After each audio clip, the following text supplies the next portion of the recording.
¿Qué Ah, tal? Buenos días. buenos días. Bueno, ¿cómo vas? ¿Cómo van los Pues días? mira, intentando que sepamos todos un poquito más de todas esas mujeres olvidadas y que eran bárbaras y que eran unos genios y que están ahí en la historia como ocupando el ultimito lugar ahí en un rinconcito, dos líneas. Entonces, pues como somos mujeres y como queremos que se sepa de ellas, hoy voy a hablaros de otra gran mujer. En este caso es una bióloga molecular. Estamos hablando de alguien Ajá. también de muchísima importancia. Esta mujer nació hace 100 años y, como siempre, pues todos o prácticamente la mayor parte de sus avances científicos que luego han servido para muchísimas cosas, como en el caso de Liz Meiner en otro campo, bueno, Ujú. pues fueron fagocitados, ahora que estamos hablando de biología, fueron comidos, fueron devorados, fueron vampirizados por muchos de sus compañeros y entre ellos, en este caso, lo que es peor, por su marido, entre ellos, ¿no?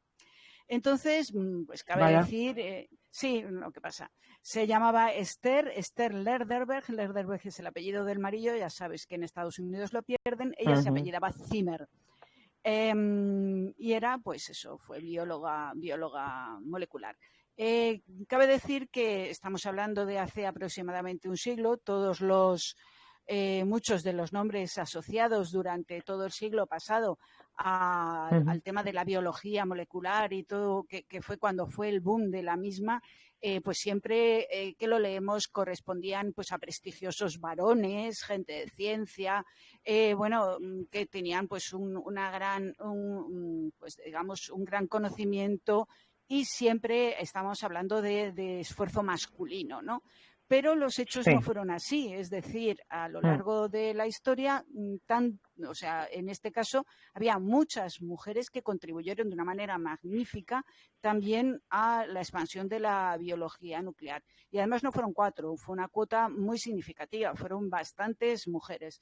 Lo que sucede, pues que al final, pues como siempre, todas las mujeres hemos tenido que hacer un esfuerzo sobrehumano para sacar a la calle estas personas y al final hemos conseguido desempolvar unos currículums bárbaros, unos currículos que estaban en la vanguardia de la ciencia y que, bueno, pues lógicamente por el mero hecho de ser mujeres estaban ahí olvidados, ¿no? Bueno, pues uno de ellos Vaya.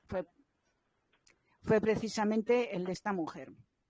Ujú. Tuvo la suerte, al igual que pasó con Liz Meiner, de ser longeva. Se murió con 83 años, estuvo más de 50 años trabajando en el campo de la bioquímica y de la genética y nos dejó, bueno, pues temas muy, muy interesantes que ahora os voy a comentar. Lógicamente, al igual que hice la semana pasada, pues lo que sea de mucha carga, por ejemplo, esto, digamos, científica, lo voy a pasar de puntillas. Pero lo Sí. que sí os voy a Mm. comentar es qué es lo que se pudo hacer gracias a estos descubrimientos. Eh, Ujú. Básicamente, esta mujer nació hace 100 años, exactamente. Nació en 1992 en Nueva York, concretamente en el Bronx.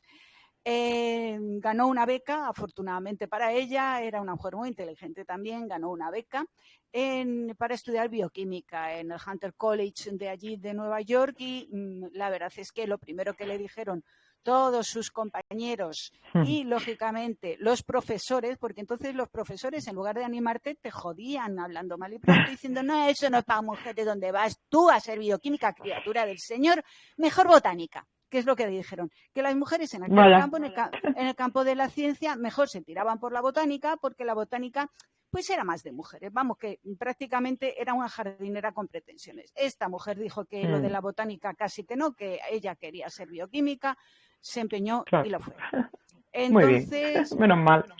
en 1946, es decir, obtuvo su máster en genética, es decir, no solamente era bioquímica, sino que además se dedicó a la genética ese mismo año, es decir, cuando tenía 20 años, antes la gente se casaba muy joven, se casó con el señor Lerderberg, que se llamaba Joshua, y se casó ese año con él y también era biólogo, ¿vale? Esta mujer, pues unos años más tarde, no demasiados, pues defendió su tesis doctoral basada precisamente en la biología molecular dedicada a las bacterias. Y básicamente fue en este campo de las bacterias donde esta mujer, digamos, desarrolló prácticamente todos sus estudios. ¿Por qué las bacterias? Bueno, pues porque las bacterias son un grupo de trabajo sobre el cual se puede trabajar muy sencillamente en el campo de la bioquímica, porque son pequeñitas, porque se reproducen muy bien y porque básicamente tienen una genética muy básica. Entonces, si tú quieres hacer estudios sobre algo, te vas a lo más básico para intentar tenerlo y luego a partir de ahí desarrollarlo, ¿no? Básicamente en ese momento ella se centró su trabajo sobre una bacteria que era muy común y muy conocida entonces, que además la conocemos todo porque es la E. coli. La E. coli la tenemos todos en el intestino. Sí. Ya sabemos que la contaminación por E. coli pues, puede provocar problemas estomacales, problemas digestivos y demás. Es una bacteria dañina, pero no es una bacteria peligrosa. Es decir, básicamente la tienes que ingerir en grandes cantidades para que sea peligrosa. Entonces, esa es una de las cosas por las que se utiliza la E. coli para trabajar en laboratorio, y otra porque la E. coli es una bacteria muy mona y muy rica y se reproduce muy rápidamente. Es decir, tú dejas una E. coli en una placa de Petri con nutrientes y al día siguiente tienes una colonia de E. coli estupendísima con unos cuantos millones de ejemplares para hacer tus trabajos sobre ella. Entonces, bueno, pues ella empezó a trabajar sobre la bacteria E. coli. Las bacterias E. coli, bueno, todas las bacterias básicamente lo que tienen es un único cromosoma, precisamente por eso son muy sencillas de estudio, y luego tienen unos plásmidos. Os lo digo simplemente para que sepáis, son unas moléculas que, sin formar parte del ADN, están por ahí y que, por ejemplo, llevan a las bacterias a...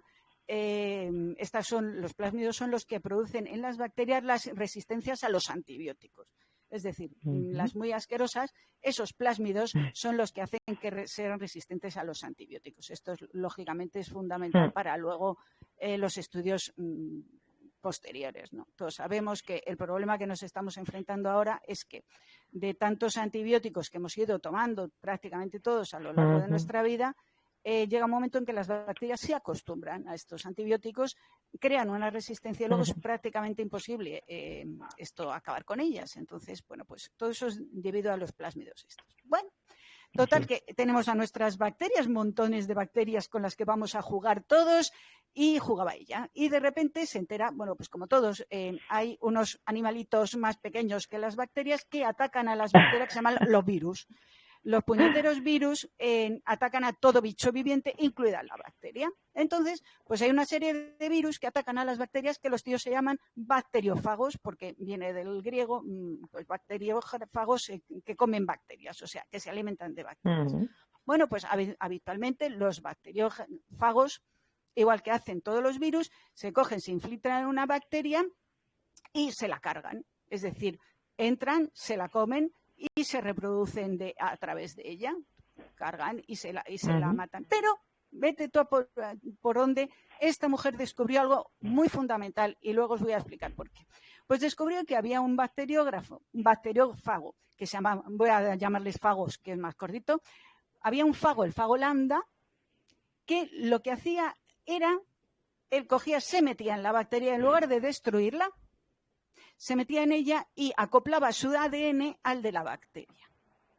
Y ahí estaba quietecito, hasta que daba la casualidad de que esta bacteria tenía algún problema añadido, por ejemplo, que no tenía nutrientes suficientes, que había unas temperaturas extremas o de frío o de calor, y entonces digamos que resucita este virus y es cuando ataca a la bacteria, cuando se multiplica, cuando la rompe, y la carga vírica que suelta es brutal. ¿Para qué sirvieron posteriormente? Porque, claro, un comportamiento de un fago nos puede importar más o menos.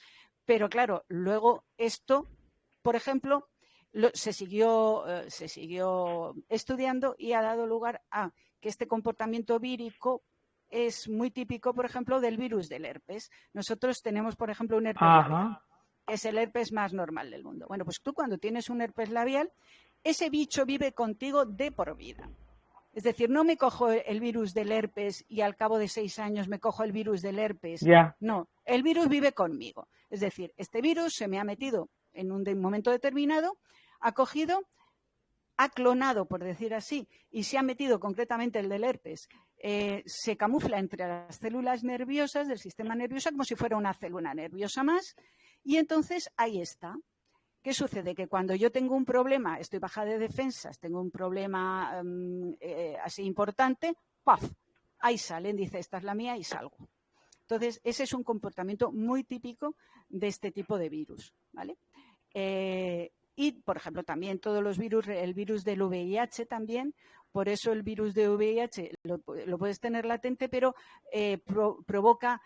cuando esa persona está baja de defensas, el virus sale y provoca toda esa serie de enfermedades, digamos, que tienen que ver con el virus. Entonces, por eso es importante el descubrimiento de esta mujer, porque descubrió que esos virus existían, cómo hacían su vida, su doble vida, es decir, la vida, la parte 1 de su vida, que es cuando infecta a la bacteria, y la parte 2 cuando se la carga y suelta su carga vírica, y eso es importantísimo, pues todos ¿cómo se llaman? Los estudios posteriores, porque, por ejemplo, para el virus del herpes se ha conseguido, gracias a eso, hacer un antiviral, y ya sabes que es muy difícil conseguir antivirales.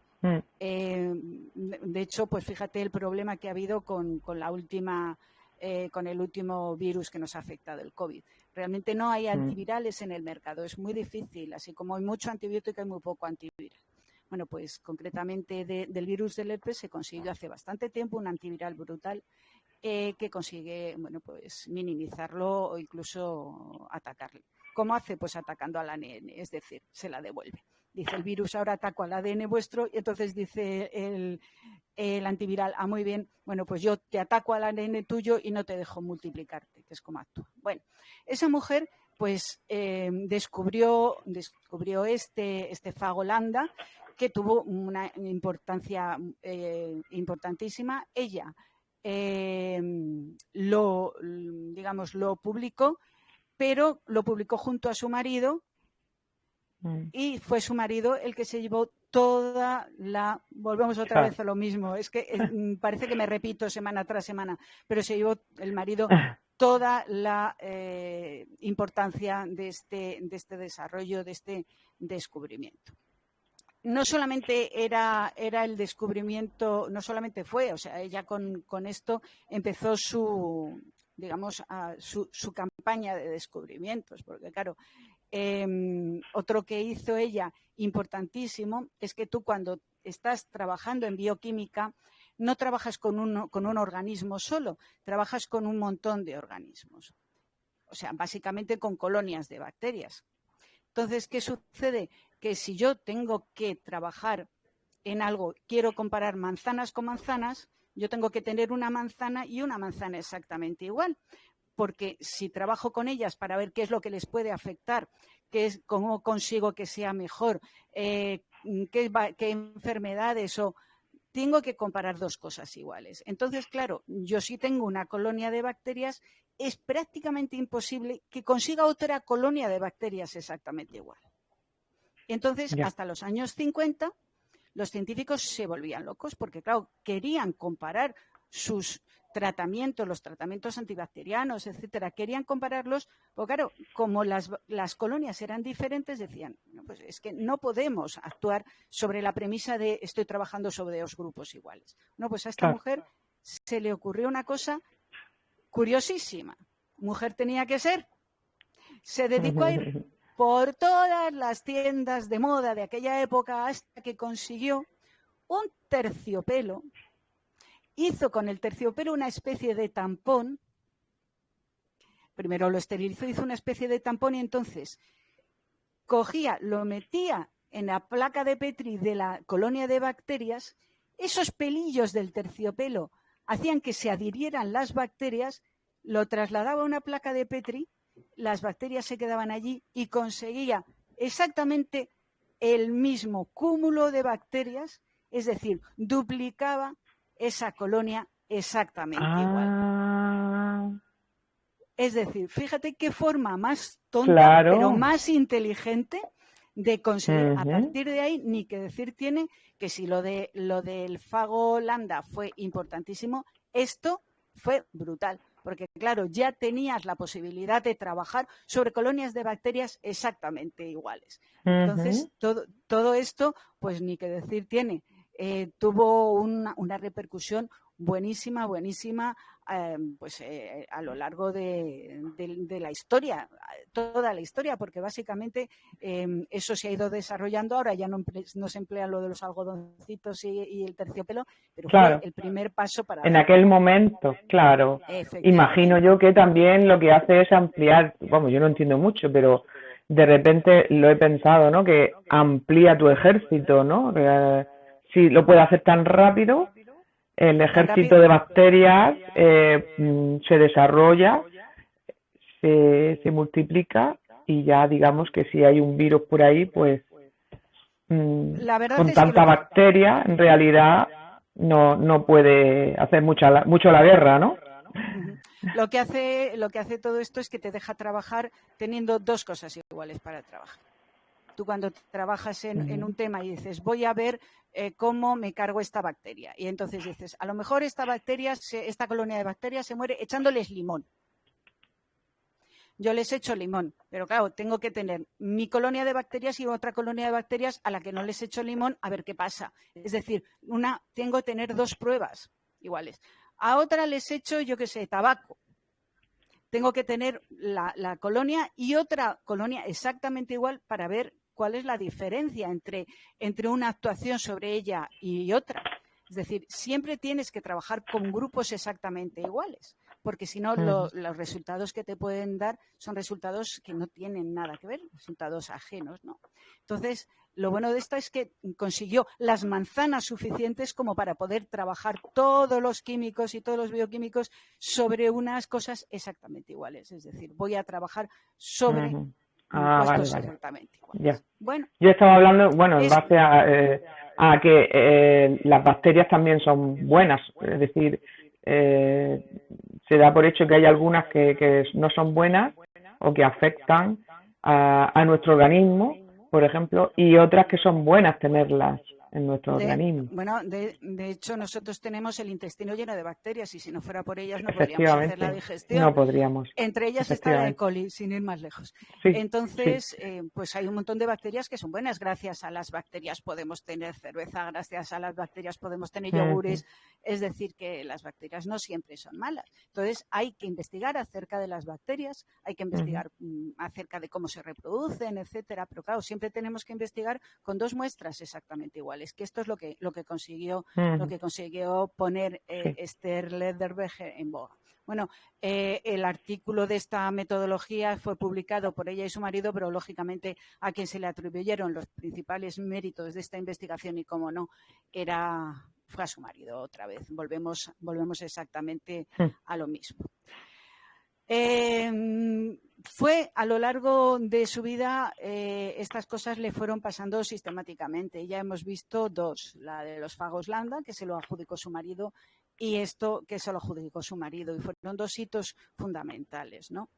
Esta mujer, a lo largo de toda su historia, volvió otra vez a trabajar. Era una trabajadora innata, es decir, era una rata de laboratorio.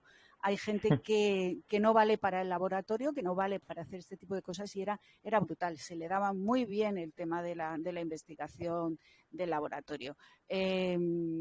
Muchísimos colegas han señalado que el vampirismo al que fue sometido durante toda su vida fue un gravísimo error, porque decía que ella plasmaba las ideas que tenía realmente en el laboratorio, no las dejaba simplemente escritas, sino que las demostraba, por decir de esta manera.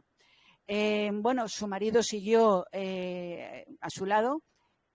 Ella trabajaba como su asistente, por decir así, o sea, tócate las narices.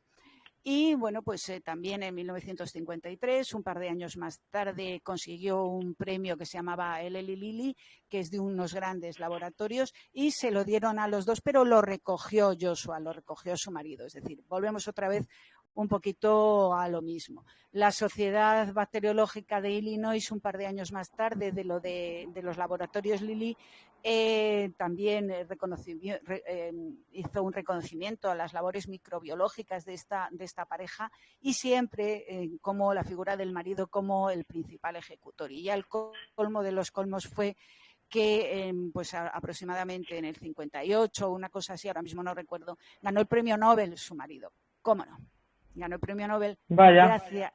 Otra vez volvemos a lo mismo, o sea, no sé si no te recuerda lo de la semana pasada. Sí, ganó el premio Nobel y lo recibió, y tuvo encima la desfachatez de que cuando a ti te dan un premio Nobel normalmente tienes que soltar un discurso de lo que ha sido tu vida, de investigación y demás. Bueno, pues el señor soltó el discurso, o sea, agárrate que vienen curvas, del tema del bacteriófago lambda, es decir, de lo que había inventado su señora y escrito su señora en 1950, es decir, lo que hizo fue hablar de un trabajo que no era suyo, que era de su señora, y también de la réplica de las colonias bacterianas con el sistema que había inventado su señora. Es decir, no solamente se lleva el premio Nobel, sino que además tiene la jeta suprema de hablar en el premio Nobel de dos cosas que él no había descubierto ni por lo más remoto, sino que lo había hecho su mujer. En fin, todo esto dicho por propios y extraños, es decir, por gente que estaba en el laboratorio, no lo podía haber conseguido sin ella. Es más, años más tarde hubo otro par de premios Nobel que pues consiguieron también gracias a unos pues a un estudio de genes y demás historias, que ahora mismo no viene al caso, pero vamos, también otras dos personas ganaron el premio Nobel años después, gracias también a la contribución de esta mujer que había estado trabajando en el laboratorio con ellos. Es decir, no solamente el premio Nobel de su marido, que eso fue 100% trabajo suyo, sino que contribuyó a que otras personas ganasen también el premio Nobel. Bueno, años más tarde, esta mujer, yo no sé si es porque ella vio que su marido era un jeta o porque estaba hasta el moño de él, no lo sé, en 1966 se divorcia. Entonces ella se pone a trabajar, le dan un cargo en la Universidad de Stanford. Con todo lo que llevaba esta mujer investigado, con todo lo que llevaba esta mujer trabajado y con todos los avances científicos que había logrado, le ofrecieron un puesto como profesora investigadora asociada, y eso. O sea, básicamente ni siquiera un puesto de profesora en el departamento de microbiología. Ella, que ya había espabilado a esas alturas porque se pasó haciendo el tonto la mayor parte de su vida, ella se veía sobrecualificada para ese trabajo. Digamos, por favor, o sea, es que me das a mí esto, pues no sé, o sea, es como si me ponen a mí a escribir cartillas. O sea, dices, vamos a ver, que yo valgo para algo más, ¿no? Y entonces se puso a pelear, por primera vez en su vida se puso a pelear junto con otras compañeras para que les tratasen, para que el trato en esa universidad y en todas las demás fuera iguales. Porque hasta las instituciones más importantes eran resistentes a la igualdad entre hombres y mujeres. Estoy hablando del año 66, es decir, hace 50 y pocos años. Hace 50 y pocos años. Incluso algunos profesores denunciaron esta actitud injusta con sus propias compañeras. Total que, bueno, pues al final un señor que se llamaba Stanley Cohen, que también fue premio Nobel, pues fue un premio Nobel de medicina, pues dijo que no podía ser que esta mujer se dedicase exclusivamente a hacer este tipo de cosas que estaban muy por debajo de sus posibilidades, y le propuso en el 1974 un importantísimo puesto de trabajo.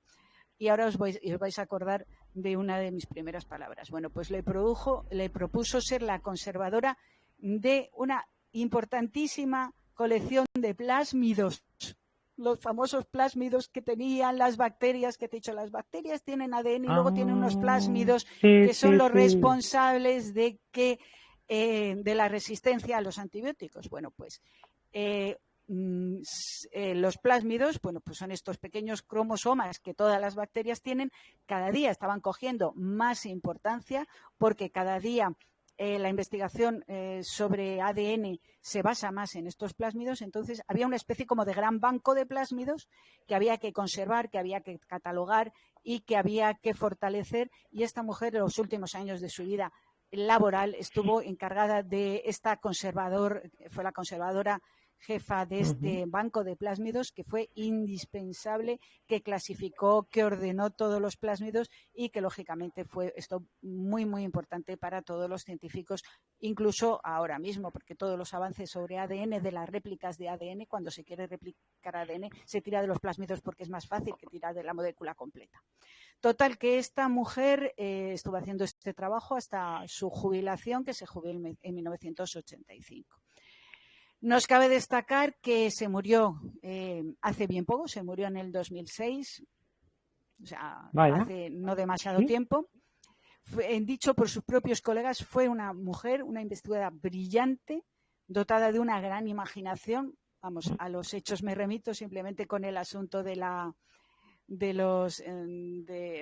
torundas de algodón con terciopelo. Y que además como persona era encantadora, era cultísima, le encantaba la música clásica, era una gran erudita. Esto lo dijeron todos sus colaboradores y un montón de gente más. Sin embargo, la página web de su marido, que todavía vivía para aquel entonces, murió 2 años después, en la página web de su marido, que le debía, entre otras cosas, el premio Nobel y parte de todo el prestigio que tuvo, ni una palabra, ni siquiera se mencionó su muerte. Con eso te digo bastante. Qué triste. Efectivamente. Entonces, pues es otra de esas genios silenciadas por la historia a la que le debemos muchísimo. Pues fíjate, todo el tema de avances de los bacterias que son resistentes a los antibióticos, cómo poder luchar con estas bacterias. Todo el tema de la réplica de ADN, el poder trabajar con colonias similares a lo largo de toda la historia, es decir, lo que es la bioquímica le debe a esta mujer realmente muchísimo. Y por eso os he querido hablar de ella y contar un poquito lo que hizo, aunque a veces es un poco complicado, pero creo que con que nos quedemos que descubrió temas que luego nos han servido en enfermedades tan importantes como es pues el SIDA, o tan incordiantes como puede ser el herpes, yo creo que es más que suficiente. La verdad es que todo lo que cuentas es súper interesante, y sobre todo lo que la mujer ha tenido que luchar para que hoy empiece a tenerse en cuenta el trabajo de muchos genios y de muchas, que todavía tiene consecuencias y tiene muchas historias actualmente, pero ya no es igual que antes. Vamos avanzando. También es cierto que nos queda mucho, pero yo lo noto porque yo tengo una edad, yo tengo 60 años, lo dije el otro día, cuando empecé a trabajar. Yo recuerdo que uno de los primeros trabajos era la única en España mujer que hacía ese trabajo. Entonces, por una parte era muy satisfactorio, pero por otra tú sabes que es que tenías que ir con el cuchillo entre los dientes, porque simplemente te veían entrar y te querían tomar por el pito de un sereno. Entonces, lo que a otras personas por el hecho de ser hombre ya se le creía normal, tú lo tenías que demostrar y luchar a brazo partido, y eso ahora ya no pasa tanto. Pero también es cierto que nos queda mucho, y el hecho de ver mujeres como estas, que decir es que no se echaban para atrás, que llegó un momento en que sí, que estuvo haciendo el tonto muchos años de su vida por ser buena persona, ¿no me entiendes? Y porque al final lo que le importaba, al igual que a Alice Miner, era la ciencia, ¿no? O sea, ella decía, bueno, queda igual, que se queden los demás. Pero llega un momento en el que tanto ella como todas las demás, sobre todo las mujeres, decir, oye, que salgan a la luz, que les debemos mucho. Y yo me meto mucho quizá en los temas que trataron, porque yo quiero que sepa la gente hasta qué punto eran importantes. Eran importantes en el desarrollo de algo tan importante como fue todo el tema del genoma humano, todo el tema del ADN, todo el tema de las bacterias, todo el tema en temas muy, muy diferentes, en tema de bioquímica y en tema de genética. O sea que le debemos. Y gracias a ellas, en los distintos campos, hoy lo tenemos un poco más fácil. Porque, ¿qué te voy a decir yo de los escenarios? Ese es otro mundo también, en el que la mujer tiene su historia. Pues sí. Actualmente también, ¿eh? Pues no lo sé, pero yo recuerdo antes que una mujer en un escenario era una fresca. Claro, ahí empezó, sí. O sea, tú si trabajabas en una obra de teatro, si eras actriz, si eras cantante, ya eras una fresca, ya eras una señorita casquivana. También ¿Sabes lo que pasa? Que todas esas cosas ha hecho que cada vez la mujer sea más fuerte. Todas esas cosas, todas esas guerras, todas esas luchas que ha tenido la mujer a lo largo de todos los tiempos, nos ha hecho más fuertes en realidad. Claro, nos ha hecho más fuertes. ¿Qué te voy a contar en el mundo del periodismo? ¡Periodista!